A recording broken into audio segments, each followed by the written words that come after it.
નમસ્તે દર્શક મિત્રો, મારું ભાવેણા ચેનલમાં આપનું હાર્દિક સ્વાગત છે.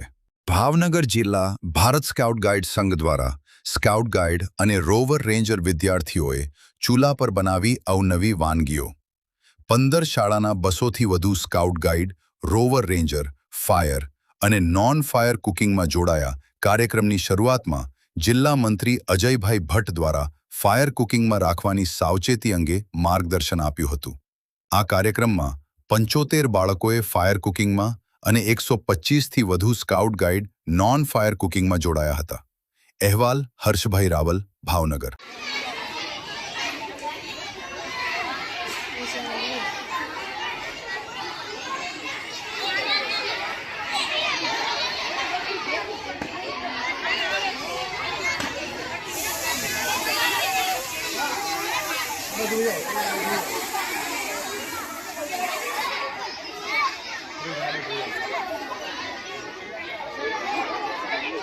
Thank you.